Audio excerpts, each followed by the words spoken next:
The Revenant.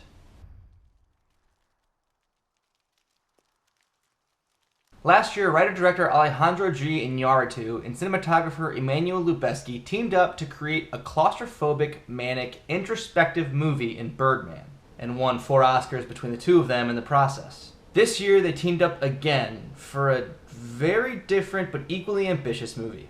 In 1823, a group of hunters and fur trappers navigate the tumultuous, unsettled Dakota wilderness, all the while being pursued by hostile Native American Arikara Indians, or Ree. After narrowly escaping a particularly violent and deadly raid by the Ree, which killed about half their party, the trappers look to Hugh Glass, played by Leonardo DiCaprio, to navigate them to the safety of their outpost. But shortly thereafter, Glass finds himself between a mother bear and her cub, and gets brutally mauled. Even after his fellow trappers do their best to treat his injuries, Glass is still very near death. And with the Ree in pursuit, they can't afford to be slowed down carrying him through the rough terrain.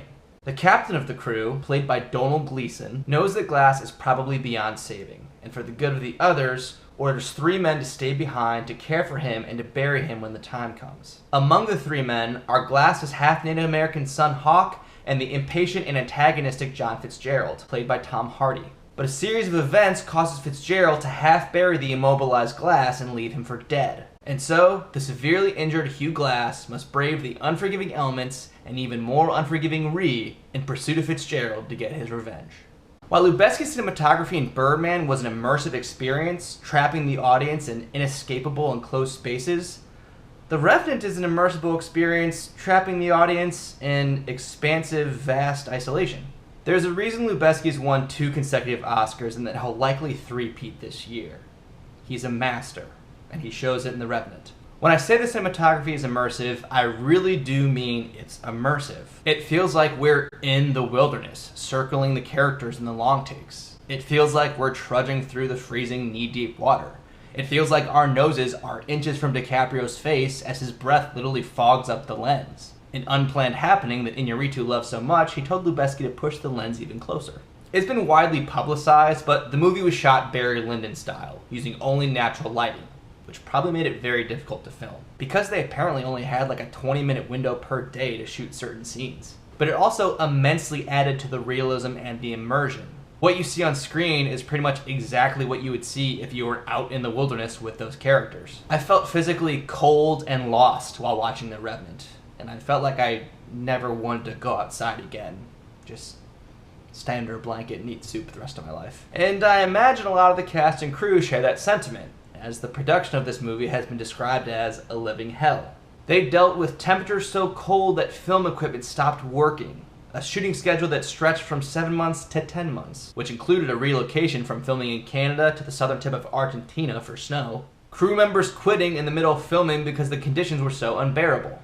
But I think Iñárritu preferred it this way, saying, quote, "If we ended up in green screen with coffee and everybody having a good time, everybody will be happy. But most likely, the film would be a piece of shit." For a movie about survival, he thought the cast and crew would do the story more justice if they made it in nature. At least from an acting standpoint, it's hard to argue with the results. DiCaprio is marvelous as Hugh Glass, in what has to be his most demanding role. While it's definitely his most physical performance, as it's mostly wordless, it's certainly not his most complex. But regardless, DiCaprio winning Best Actor is the closest thing we have to a sure thing going into February 28th. Tom Hardy as John Fitzgerald has his brilliant moments and his obligatory Tom Hardy indecipherable moments, but throughout, he remains despicable. And I think the contrast between Glass and Fitzgerald is the most interesting part of this otherwise straightforward story. Both have very different belief systems when it comes to morality.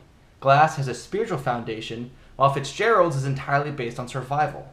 That there is no right or wrong other than what keeps you alive. They both have past experiences with Native Americans, but they're polar opposites. Glass married a Native American woman and had a son, and Fitzgerald was half scalped.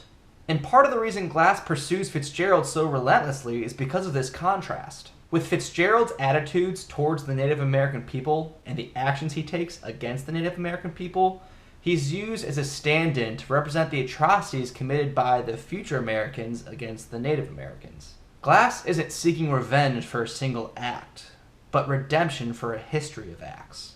Yes, revenge seems to be the most prevalent theme tying the story together, but there's also the contrast between the natural, represented by Glass, and the unnatural, represented by Fitzgerald and the actions that he takes. There's also an undercurrent of rebirth, but that's mostly conveyed through these periodic dream/hallucination sequences that kind of feel shoehorned in. They're not pointless, but I'm not convinced they justify their own existence. It's like Iñárritu was afraid to make such a straightforward story, so he added this spiritual element to try to give the story more depth.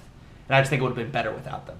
I've always been of the opinion that whether it's Tree of Life or Gravity or Mad Max Fury Road, that if the visual storytelling is strong enough, then the narrative storytelling has some leeway to be a little more sparse. I think the same applies here. It's a beautiful movie. Brutal and exhausting, but beautiful.